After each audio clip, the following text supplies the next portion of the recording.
Welcome to VG news. లక్ష్యం సమాజ హితం. నేను మీడియా బులెటిన్ లో ముందుగా హెడ్లైన్స్ చూద్దాం. రంగారెడ్డి జిల్లాలో మంత్రి సబితా ఇంద్రారెడ్డి పర్యటన.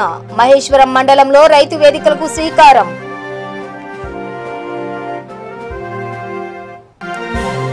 రైతుల సంక్షేమానికి సీఎం కేసీఆర్ ఎంతో కృషి. 24 గంటల కరెంట్ ఇస్తున్నామన్న మంత్రి కొప్పుల.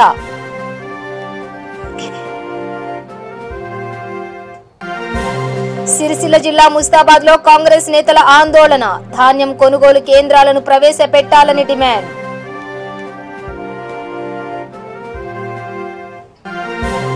మిడ్జిల్ మండలం కొత్తపల్లి స్టేజ్ వద్ద రోడ్డు ప్రమాదం. బైక్ ను ఢీకొట్టిన లారీ, వ్యక్తి అక్కడికక్కడే మృతి.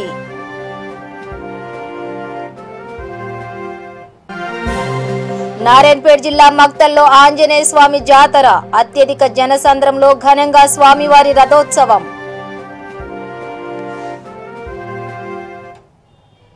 ఇక డీటెయిల్స్ చూస్తే రైతును రాజు చేసే లక్ష్యంతో సీఎం కేసీఆర్ రైతు వేదికలను నిర్మిస్తున్నారని విద్యాశాఖ మంత్రి సబితా ఇంద్రారెడ్డి అన్నారు. రంగారెడ్డి జిల్లా మహేశ్వరం మండల కేంద్రంలోని దుబ్బెచెర్ల, నాగారం క్లస్టర్లలో ఏర్పాటు చేసిన రైతు వేదికలను జెడ్పీ చైర్పర్సన్ తో కలిసి ఆమె ప్రారంభించారు. అనంతరం నాగారంలో ఏర్పాటు చేసిన సభలో ఆమె మాట్లాడుతూ రైతును సంఘటన చేసేందుకే సీఎం కేసీఆర్ రైతు వేదికలను ఏర్పాటు చేస్తున్నారని అన్నారు. దేశంలో ఏ రాష్ట్రంలోనూ రైతు వేదికలు లేవన్నారు. మహేశ్వరం మండలంలో 3 రైతు వేదికలను ఏర్పాటు చేశామన్నారు.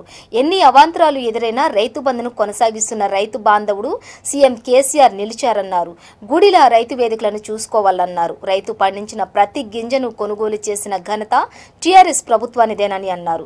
కార్యక్రమంలో జిల్లా రైతు బంధు అధ్యక్షుడు Laxma Reddy, MPP Raghuma Reddy, vice MPP Sunitha Adyanayak, రైతు సమన్వయ సమితి నాయకుడు యాదయ్య, మండల కోఆర్డినేటర్ రాఘవేందర్ రెడ్డి, మండల పార్టీ అధ్యక్షుడు చంద్రయ్య తదితరులు పాల్గొన్నారు.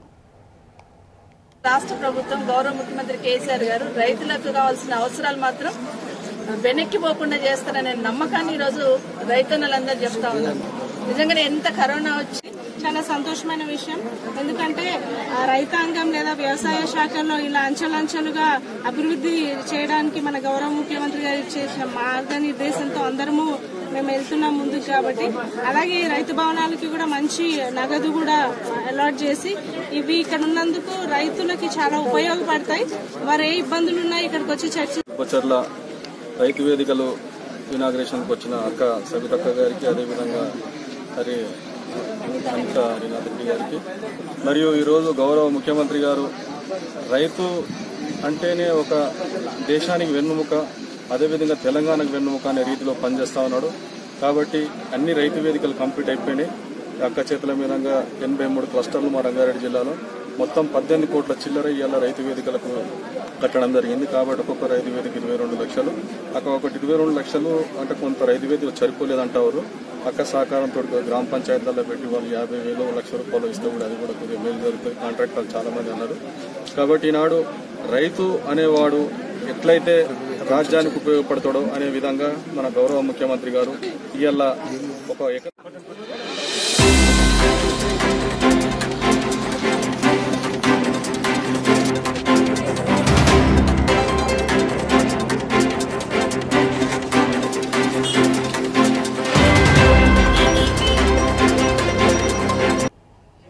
దేశంలో ఎక్కడా లేని విధంగా వినూత్న పద్ధతిలో రైతుల సంక్షేమానికి టీఆర్ఎస్ ప్రభుత్వం కృషి చేస్తోందని సంక్షేమ శాఖ మంత్రి కొప్పుల ఈశ్వర్ అన్నారు. మేడిపల్లి మండలం పోరుమల్ల గ్రామంలో రైతు వేదిక, కాల్వకోటలో డబుల్ బెడ్రూమ్ ఇండ్ల ప్రారంభోత్సవ కార్యక్రమంలో పాల్గొన్నారు. ఈ సందర్భంగా మంత్రి మాట్లాడుతూ రాష్ట్ర ప్రభుత్వం 24 గంటల కరెంటు వ్యవసాయదారులకే కాకుండా పరిశ్రమలకు, గృహాలకు అందిస్తుందని పేర్కొన్నారు. రైతుల కోసం అనేక సంక్షేమ పథకాలు అమలు చేస్తూ ఆదర్శంగా నిలుస్తుందని అన్నారు. కార్యక్రమంలో జెడ్పీ చైర్పర్సన్ దావా వసంత, కలెక్టర్ రవి తదితరులు పాల్గొన్నారు.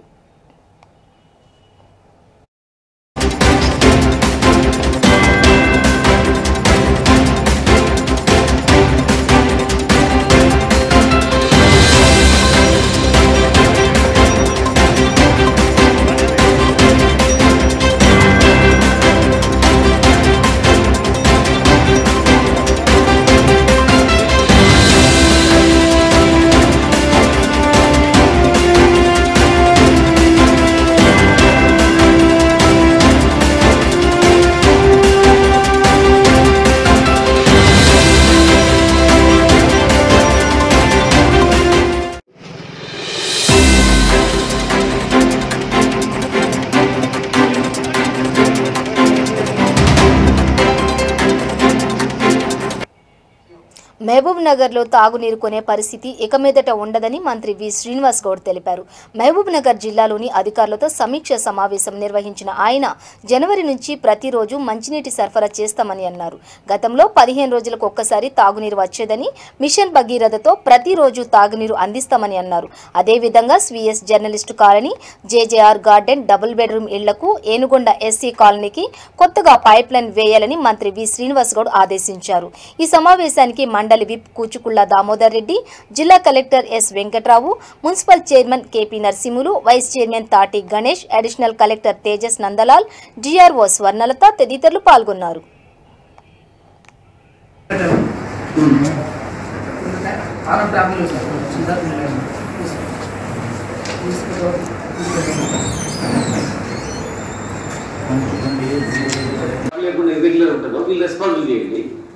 మీరు ఎడ్యుకేట్ చేయాలి, మీ డ్యూటీ అది.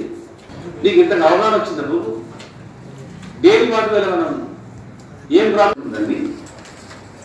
మొన్న వారం రోజుల నుంచి ఫస్ట్ జనవరి నుంచి డైలీ వాటర్ వేయాలా, కలెక్టర్ గారు ఏం చేస్తారు ప్లానింగ్ చేయాలా, మనకు సఫిషియెంట్ వాటర్ ఉందని చెప్పి మరి కలెక్టర్ గారు చెప్పడం జరిగింది. జస్ట్ 5 సంవత్సరాల క్రితము 14 రోజుల నీళ్లు, ఇప్పుడు రోజు నీళ్ళు అంటే పట్టణ ప్రజలకు మన విజయం డైలీ వాటర్ వస్తుందంటే ఇంత వాళ్ళు టెన్షన్ ఉండదు. లేదా నీళ్ళు నింపుకోవాలి, పెట్టుకోవాలి కాబట్టి లోపల మెషిన్ తెచ్చిన తర్వాత మనం ఆల్టర్నేట్ చేయిస్తున్నాం. గత 15 నెలల రోజుల నుంచి కూడా మనం ట్రావెల్ చేస్తున్నాం. ప్లానింగ్ చేసుకోవాలి. మీరు నీళ్ళు ఒక వారు కావాలంటే మీ ప్లానింగ్ తప్పుందన్న. రోజు ఎంత ఎమ్మెల్యే వాటర్ వస్తుంది, మనకు ఎంత పాపులేషన్ ఉంది, పర్ హెడ్ మనం ఎంత ఖర్చు పెట్టుకుంటాం నీళ్ళు యాజ్ పర్ ప్లాన్స్, ఆ లెక్కలో క్యాల్కులేట్ చేసుకుంటే మనం డైలీ వచ్చు. అర్థమైంది. ఇప్పుడు మనం 100% మనం టౌన్లో ఇవ్వాలనుకుంటున్నాం. అది ఏమైనా ప్రాబ్లమ్స్ ఉన్నాయా దయచేసి డీల్ ఎంతమంది ఉండరు లేకుండా ఇర్రెగ్యులర్ ఉంటుందో వీళ్ళు రెస్పాన్సిబుల్ చేయండి. మీరు ఎడ్యుకేట్ చేయాలి, మీ డ్యూటీ అది. నీకు ఇంత అవగాహన వచ్చినప్పుడు డైలీ వాటర్ వల్ల మనం ఏం ప్రాబ్లం, ఎన్నో ఇబ్బందులు పడేది. కొత్త ఉమ్మడి జిల్లాలోనే టౌన్లో 14 రోజులు నీళ్ళు రావడం అనేది చాలా బాధాకరమైనటువంటి విషయం ఫస్ట్ వచ్చినప్పుడు. రాష్ట్ర ప్రభుత్వం ఎత్తివేసిన వరి ధాన్యం కొనుగోలు కేంద్రాలను యథాతథంగా కొనసాగించాలని రాజన్న సిరిసిల్ల జిల్లా ముస్తాబాద్లో మండల కాంగ్రెస్ పార్టీ అధ్యక్షుడు బాలరెడ్డి డిమాండ్ చేశారు. కేంద్ర రాష్ట్ర ప్రభుత్వాలు ధాన్యం కొనుగోలు కేంద్రాలను తిరిగి ప్రవేశపెట్టాలన్నారు. ముస్తాబాద్ మండల కేంద్రంలోని రాజీవ్ చౌక్ వద్ద మండల అధ్యక్షుడు బాలరెడ్డి అధ్యక్షతన పార్టీ నాయకులు ధర్నా రాస్తారోకో చేపట్టారు. అనంతరం తహసీల్దార్ కార్యాలయం ఎదుట నిరసన వ్యక్తం చేశారు. తహసీల్దార్ విజయ్ కుమార్ కు వినతి పత్రం అందజేశారు. ఈ సందర్భంగా వారు మాట్లాడుతూ కేంద్ర ప్రభుత్వం తీసుకువచ్చిన చట్టాలకు వ్యతిరేకించిన టీఆర్ఎస్ ప్రభుత్వం ఇప్పుడెందుకు ధాన్యం కొనుగోలు కేంద్రాలను ఎత్తివేసిందో అని ప్రశ్నించారు. ఓవైపు సన్నరకం ధాన్యాన్ని సాగు చేయించిన ప్రభుత్వం సరైన గిట్టుబాటు ధర కల్పించక రైతులను నట్టేట ముంచిందని ఆగ్రహం వ్యక్తం చేశారు.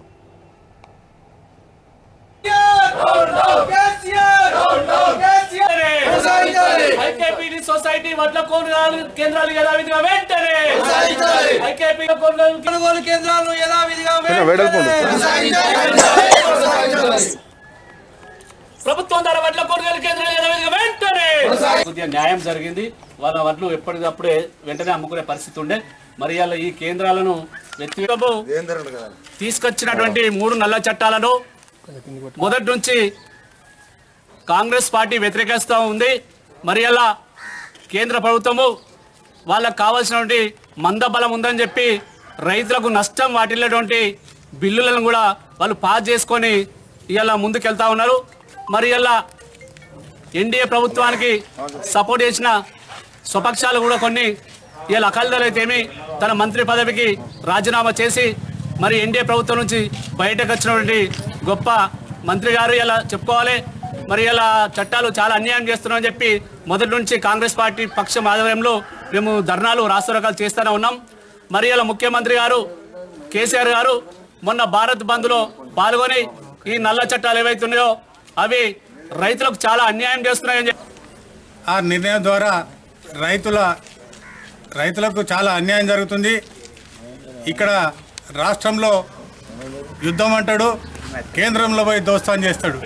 అయితే ఇక్కడ జిహెచ్ఎంసీ ఎన్నికల్లో ఓట్లు పొందడానికి కొరకు ఇక యుద్ధమే కేంద్రంతో అన్నాడు. మళ్ళా ఇక్కడ నేను పోయి రైతులకు సాంఘీభావం తెలుపుతా, రైతుల మద్దతు ఢిల్లీలో జరుగుతున్నటువంటి రైతు ధర్నాకు నేను మద్దతు తెలియజేస్తానని ఇక్కడ గాంభీర్యం పలికి ఆహభావాలతో వెళ్ళి అక్కడ గులాంగిరి చేసి కేంద్రానికి సలాం కొట్టి గులాం చేసి ఇవాళ అక్కడి నుండి వచ్చిన తర్వాత ఇక్కడ కొనుగోలు కేంద్రాలు ఎత్తివేస్తానని మరొక వింత ప్రకటన చేయడం శోచనీయం. ఎందుకంటే ఇవాళ మళ్ళీ ఈ కార్పొరేషన్స్ ఎలక్షన్స్ ఉన్నాయి, ఖమ్మం కానీ వరంగల్ కానీ కొన్ని మున్సిపాలిటీస్ ఉన్నాయి కాబట్టి మళ్ళీ ఇదే కొత్త నాటకానికి తెరదించే ప్రయత్నం ఏర్పాటు చేస్తుండు కేసీఆర్. ఇవాళ మళ్ళీ ఉద్యోగుల గురించి కూడా టీఏలు డిఏలు అని నూతన క్యాలెండర్ ఆవిష్కరణ కార్యక్రమం నిర్వహించారు. ఈ కార్యక్రమంలో ఎస్ఐ బి ప్రవీణ్ కుమార్ పాల్గొని క్యాలెండర్ను ఆవిష్కరించారు. ఈ కార్యక్రమంలో స్వేరోస్ జిల్లా అధ్యక్షులు చాడపంగు రవికుమార్, జిల్లా కమిటీ సభ్యులు పల్లెల రాము, కొత్త పుల్లయ్య, మండల అధ్యక్షుడు జిల్లపల్లి శివకృష్ణ, మండల అధికార ప్రతినిధి ప్రభాకర్, స్వేరోస్ మండల కమిటీ సభ్యులు దుర్గారావు, వెంకటేష్ తదితరులు పాల్గొన్నారు.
కేంద్ర ప్రభుత్వం ప్రవేశపెట్టిన రైతు వ్యతిరేక చట్టాలను రద్దు చేయాలని కరీంనగర్ జిల్లాలోని కాంగ్రెస్ నేతలు ఆందోళన చేపట్టారు.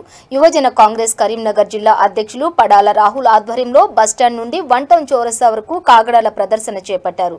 అలాగే పార్లమెంటు శీతాకాల సమావేశాలను రద్దు చేయడాన్ని నిరసిస్తూ అమిత్ షాపై జిల్లా కాంగ్రెస్ అధ్యక్షులు కవంపల్లి సత్యనారాయణ మండిపడ్డారు.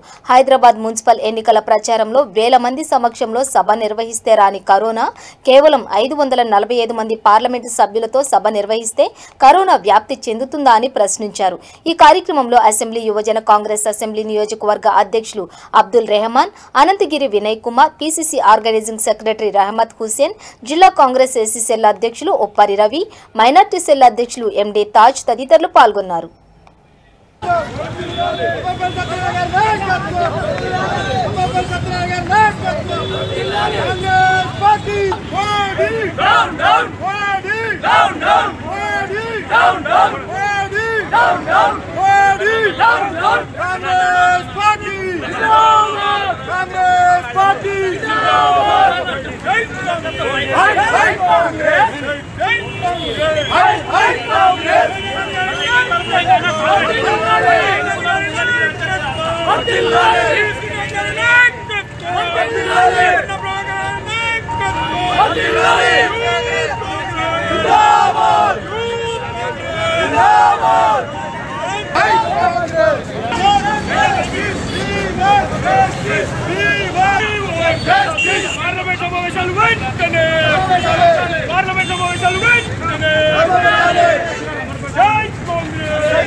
భద్రాద్రి కొత్తగూడెం జిల్లా ఎస్పీ కార్యాలయంలో జిల్లా క్రైమ్ రేట్ 5 ఓఎస్డీ తిరుపతి మాట్లాడారు. గత సంవత్సరంతో పోలిస్తే ఈ జిల్లాలో క్రైమ్ రేట్ చాలా తగ్గిపోయిందని అన్నారు. జిల్లాలో ఈ సంవత్సరం 4185 కేసులు నమోదైనట్లు తెలిపారు. వీటిలో 95% ఛార్జ్షీట్లు వేశామని చెప్పారు. మొత్తం ఈ సంవత్సరం 39 మంది మావోయిస్టులు లొంగిపోయినట్లు, 106 మందిని అరెస్టు చేసినట్లు తెలిపారు. 6 ఎన్కౌంటర్లో చనిపోయినట్లు తెలిపారు. అనేక చోట్ల పోలీసుల ద్వారా సుమారు 120 గొత్తికోయ గ్రామాల్లో సేవా కార్యక్రమాలు చేసినట్లు తెలిపారు. పెద్ద మొత్తంలో దోపిడీకి గురైన సొమ్మును రికవరీ చేసినట్లు తెలిపారు. చెప్పుకోవచ్చు భద్రాద్రి కొత్తగూడెం జిల్లాలో. అట్లాగే ఈ సంవత్సరం భద్రాద్రి కొత్తగూడెం జిల్లాలో ఈ సంవత్సరం మొత్తం 4185 కేసులు నమోదు కాబట్టి అన్ని సెక్షన్లు కలుపుకొని అందులో 20 మర్డర్ కేసులు ఉన్నాయి. మర్డర్ కేసులకు సంబంధించిన నిందితులను అరెస్ట్ చేసి కోర్టులో హాజరుపరచడం జరిగింది. మ్యాక్సిమం కేసులలో 90% ఛార్జ్షీట్ కూడా వేయడం జరిగింది. ఇంకా కొన్ని ఇన్వెస్టిగేషన్ అంటే ఎఫ్ఎస్ఎల్ రిపోర్ట్ రావడం కానీ అదర్ డాక్యుమెంట్స్ కలెక్షన్లో అవి కొద్దిగా డిలే, అవి అంటే టైం బౌండ్లో వస్తాయి కాబట్టి ఇంకొక 10% ఆగిపోయినాయి. అవి కూడా ఇమీడియట్గా తెప్పించి వాటిలో కూడా ఛార్జ్షీట్ చేయడం జరుగుతుంది. వాళ్ళందరూ కూడా జైల్లో ఉన్నారు. కొంతమంది బెయిల్ మీద వచ్చినారు, ఇంకా కొంతమంది జైల్లోనే ఉన్నారు ఆ కేసు గ్రావటిని బట్టి. అట్లాగే ఈ సంవత్సరం దొంగతనం కేసులు, ఇందులో మర్డర్ కేసులకు సంబంధించి లాస్ట్ టైం దాదాపు 91 మర్డర్ కేసులో ఉన్నాయి. ఇంకా 2019లో ఈసారి 72, అంటే తక్కువ, ఈ తక్కువ రిపోర్ట్ కాబడింది. అంటే పోలీసుకు తీసుకున్న వెహికల్ చెకింగ్ కానీ అదర్ మేజర్స్ కానీ లేకుంటే సీసీ కెమెరా వల్ల కానీ ఇంకా ఇతర బందోబస్తులు కానీ పెట్రోలింగ్ కానీ ఇవన్నీ పోలీసులు విస్తృతంగా చేయడం వల్ల, వాళ్ళ డ్యూటీలు సక్రమంగా చేయడం వల్ల మర్డర్ కేసుల అది ఒక పర్సంటేజ్ని మాత్రం తగ్గించగలిగినాం. అట్లాగే ఈ సంవత్సరం దొంగతనం కేసులు 125 నమోదు కాబట్టి చోరీ కాబడిన సొత్తు 2,79,89,654 రూపాయలు మొత్తం. ఈ సంవత్సరం 2020లో అన్ని 120 కేసులలో అంత లాస్ 2 కోట్ల పైచిలకు లాస్ ఉంది. అందులో నుంచి రికవర్ చేయబడిన సొత్తు 1,44,47,000. అంటే మనం రికవర్ చేసిన గోల్డ్ కానీ బంగారం కానీ ఇతర సొమ్ములు కానీ లెక్క పెట్టుకుంటే 1,44,00,000 పైన రికవర్ చేయడం జరిగింది. ఈ రికవరీ పర్సెంటేజ్ కూడా తీసుకుంటే 51.64% ఈ సంవత్సరం మనకు రికవరీ పర్సెంటేజ్ ఉంది. ఇందులో 24% దొంగతనాలు కూడా తక్కువ చేయబడ్డాయి. అంటే ముఖ్యంగా మనకు 2019కు 20కి దొంగతనాలు తక్కువ. ఎందుకంటే అది సీసీ కెమెరాలు కానీ నేను సైతంలో ప్రజల భాగస్వామ్యంతో ఏర్పాటు చేసిన సీసీ కెమెరాల మూలంగా మరియు మన వల్ల డిటెక్షన్ వల్ల కూడా, తర్వాత వివిధ టెక్నాలజీని ఉపయోగించి మనం ఆ దొంగలను ప్రాపర్టీ అఫెండర్స్ను పట్టుకోవడం వల్ల ఈసారి తగ్గించడం అనేది జరిగింది. 24% అంటే చాలా తగ్గించడం అనేది జరిగింది. అలాగే ఈ సంవత్సరంలో మొత్తం 155 రోడ్డు ప్రమాదాలలో 168 మంది చనిపోయినారు, 53 మంది గాయాల పాలైనారు. ఇందు మూలంగా భద్రాద్రి కొత్తగూడెం జిల్లా లక్ష్మీదేవిపల్లి మండలం చింతవారిలో ప్రాథమిక పాఠశాల ఉపాధ్యాయుడు 5 మైనర్ బాలికలపై లైంగిక దాడి చేశారు. ఈ ఘటనపై మంత్రులు పువ్వాడ అజయ్, సత్యవతి రాథోడ్, విప్ రేగా కాంతారావు, స్థానిక ఎమ్మెల్యే వనమ వెంకటేశ్వరరావు, స్త్రీ శిశు సంక్షేమ శాఖ commissioner Divya Devarajan, collector MV Reddy బాధిత బాలికల కుటుంబాలతో కలెక్టరేట్ నందు సమావేశమయ్యారు. తొలుత చింతవారి గ్రామానికి వెళ్లి అక్కడ వారితో మాట్లాడాల్సి ఉండగా బాధితుల వివరాల గోప్యతను దృష్టిలో పెట్టుకుని కలెక్టరేట్ వారితో సమావేశమయ్యారు. చింతవర్రె ఘటనలో బాధితులకు అండగా ఉంటామని మంత్రులు తెలిపారు. దోషులకు కఠిన శిక్ష పడేలా చేస్తామని తెలిపారు.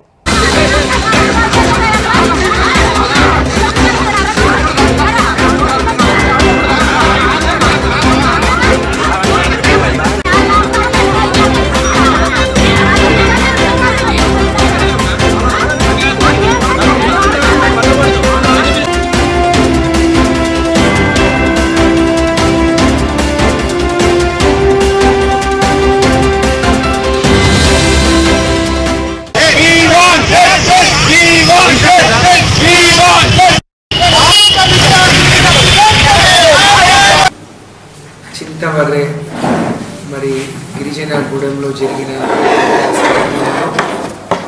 చాలా దురదృష్టకరం. ఆ సంఘటనను యావత్ రాష్ట్రం, ప్రజలు, మీడియా అందరూ కూడా తీవ్రంగా ఖండించాల్సిన అవసరం ఉంది.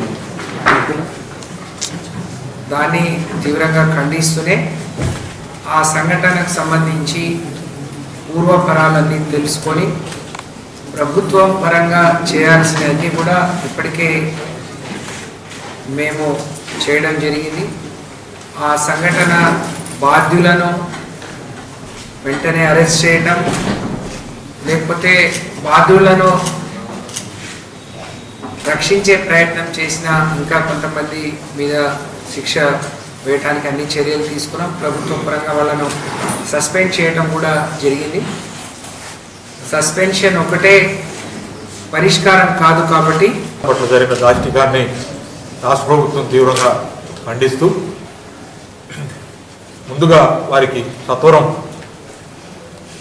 వారిని ఆదుకునే విధంగా ప్రభుత్వం ఆ కుటుంబాలకి ఆశ్వాసన కల్పించాలన్న ఉద్దేశంతో ఈరోజు మేమందరం కూడా ఇక్కడికి పర్యటించడం జరిగింది. గౌరవ మంత్రివర్యులు కేటీఆర్ గారు నిన్న ఈ సంఘటన మీద ప్రత్యేకంగా సమీక్ష నిర్వహించి ఇమీడియట్గా ఈరోజు కొత్తగూడెం పర్యటన చేసి ఆ కుటుంబాలని పిలిపించుకొని వాళ్ళతో మాట్లాడి వాళ్ళకి ధైర్యం చేకూర్చే విధంగా, అలాగే ప్రభుత్వం వైపు నుంచి సరైన మరి కుటుంబాలని ఆదుకునే విధంగా చర్యలు తీసుకోవాలని చెప్పి ఆదేశించారు. వారి తల్లిదండ్రుల యొక్క ఆకాంక్షలు కానీ లేదా వాళ్ళు వెలిబుచ్చిన అభిప్రాయాలు కానీ ప్రభుత్వం పరిగణలోకి తీసుకుంది. అట్లనే ఆ పిల్లల ఐడెంటిటీ కూడా దయచేసి రివీల్ చేయవద్దనే ఉద్దేశంతో మేము గ్రామ పర్యటన కాకుండా మా పర్యటనని కొత్తగూడెంకి పరిమితం చేసుకుంటాం. ఆ పిల్లల్ని కూడా మిడ్జిల్ మండలం కొత్తపల్లి స్టేజ్ వద్ద ఘోర రోడ్డు ప్రమాదం జరిగింది. బైక్ పై వెళ్తున్న వ్యక్తిని లారీ ఢీకొట్టింది. ఈ ప్రమాదంలో ఆంజలిను అనే వ్యక్తి అక్కడికక్కడే మృతి చెందాడు. సమాచారం తెలుసుకున్న పోలీసులు కేసు నమోదు చేసుకుని దర్యాప్తు చేపట్టారు.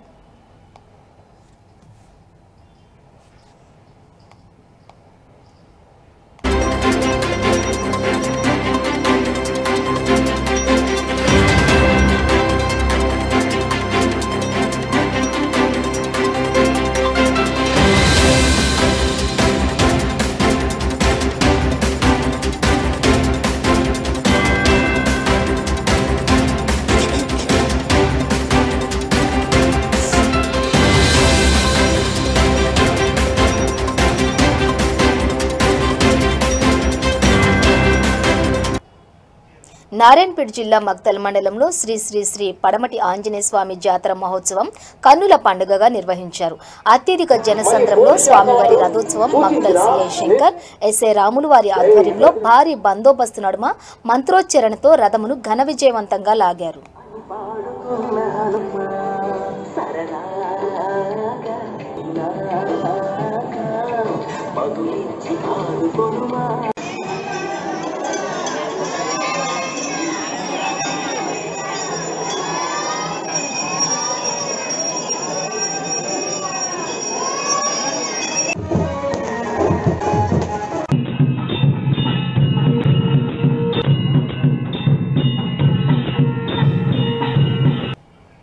బులెటిన్ ముగించే ముందు హెడ్లైన్స్ మరోసారి.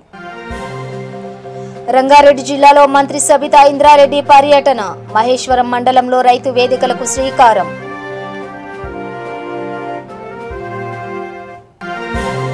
రైతుల సంక్షేమానికి సీఎం కేసీఆర్ ఎంతో కృషి, 24 గంటల కరెంట్ ఇస్తున్నామన్న మంత్రి కొప్పుల.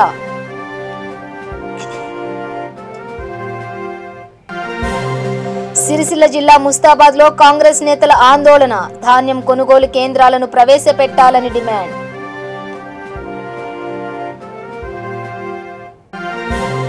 మిడ్జిల్ మండలం కొత్తపల్లి స్టేజ్ వద్ద ఘోర రోడ్డు ప్రమాదం, బైక్ ను ఢీకొట్టిన లారీ, వ్యక్తి అక్కడికక్కడే మృతి.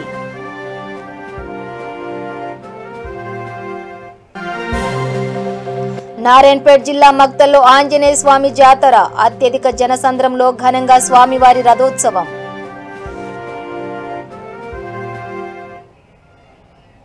ఇవి బులెటిన్ విశేషాలు. మరింత సమాచారం కోసం చూస్తూనే ఉండండి V3 న్యూస్, లక్ష్యం సమాజహితం.